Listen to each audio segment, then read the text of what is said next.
Good afternoon once again. Today is Monday, the 5th of April, 2021, and this is the English language summary of the daily press briefing here at the Center for COVID Situation Administration, or CCSA, once again.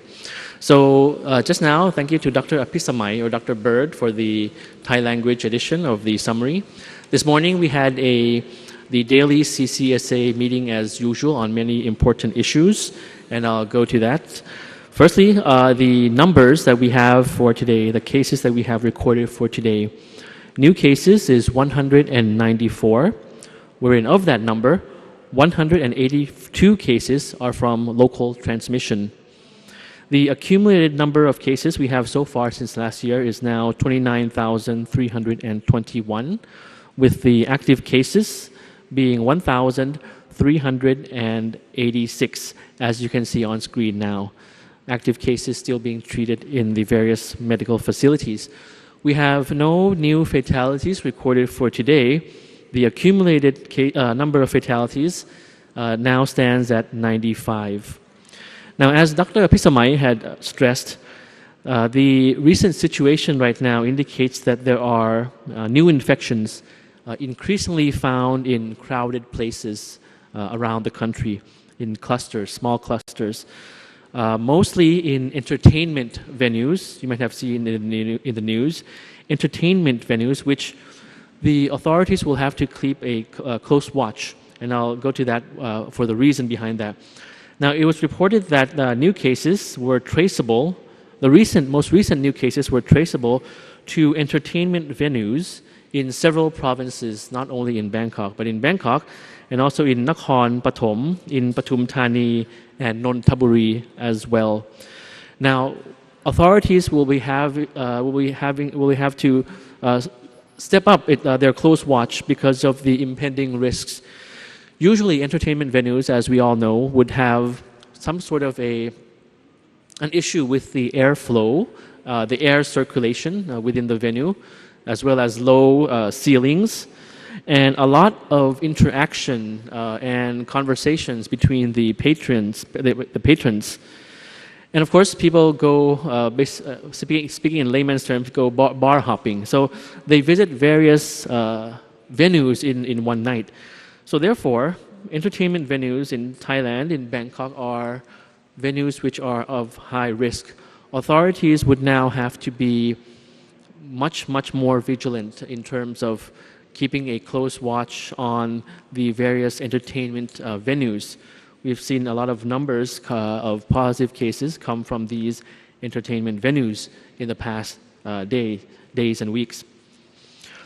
In addition, also at the same time, a cluster was also found among officers and inmates of a prison in Narathiwat province.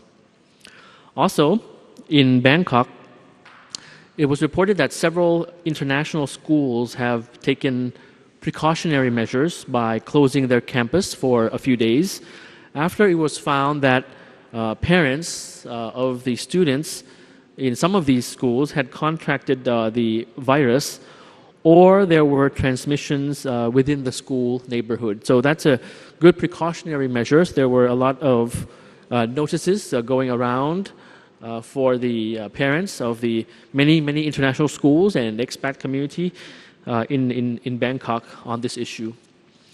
The risk factors of all of these clusters, all of these cases, include staying in crowded and enclosed areas where air does not ventilate very well, and not wearing masks and not keeping a physical distance.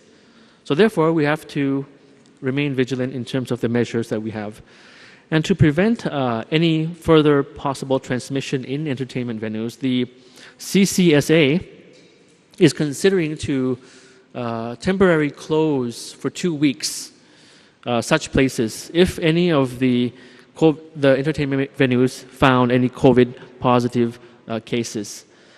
And on provincial, in the provinces, you may have heard that we've been announcing the new quarantine reduction of the days for the quarantine for those traveling in from various countries around the world, from 14 to 10 days, except for those who travel from countries which have the variant strain, which was announced already.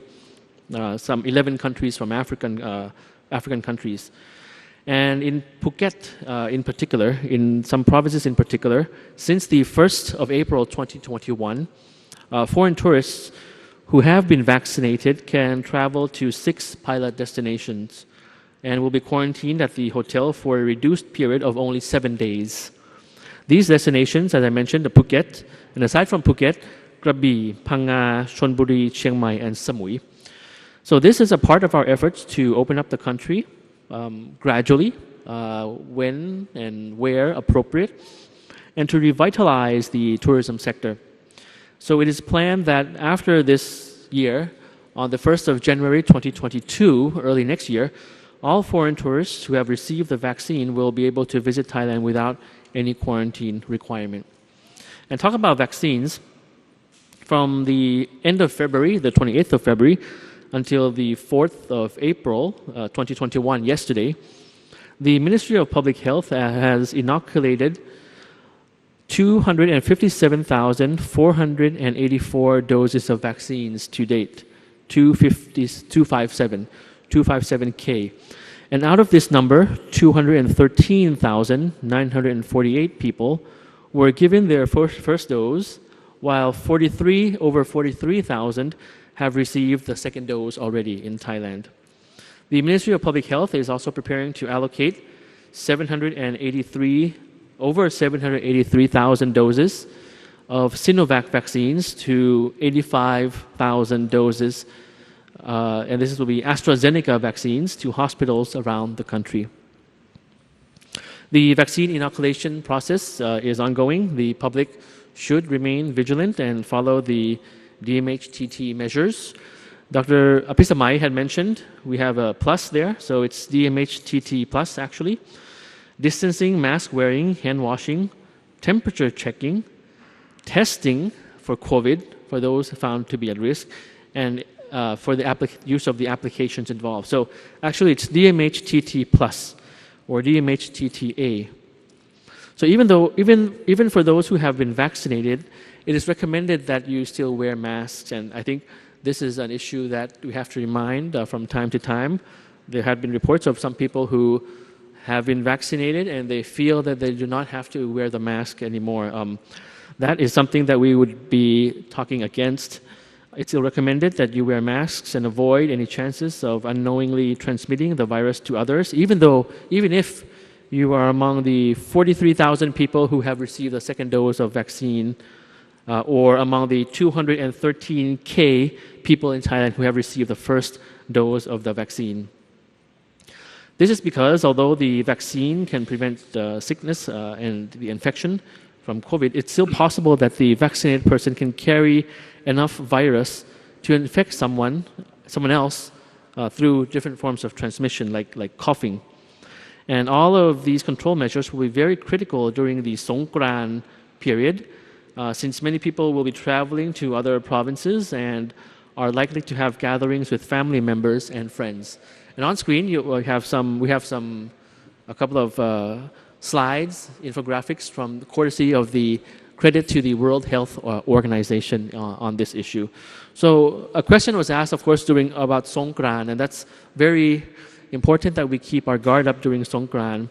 It's important that we celebrate it in a traditional way and not in a party mode kind of way that we usually have every year.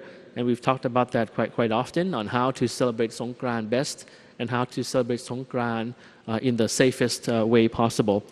So just in closing, I'd like to mention just about enforcement.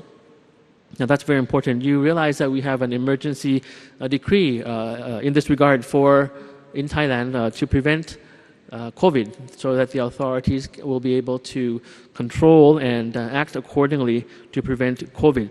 Now, just to reiterate that authorities have the officials have the authority to inspect and even close down certain business establishments that if they are found to be violating the various measures. And they have this authority by law, Article 9 of the emergency decree. So that's very important for us to for business establishments also to be aware of the importance, of the seriousness of being in line with the various measures that have been put in place, and not to violate the various measures which will be harmful to the society as a whole. So this is the information that I have, that I've recapped from the Thai language version. You can find more information on social media, and we'll see you again next time. Thank you very much for your attention. Sawasdee krap.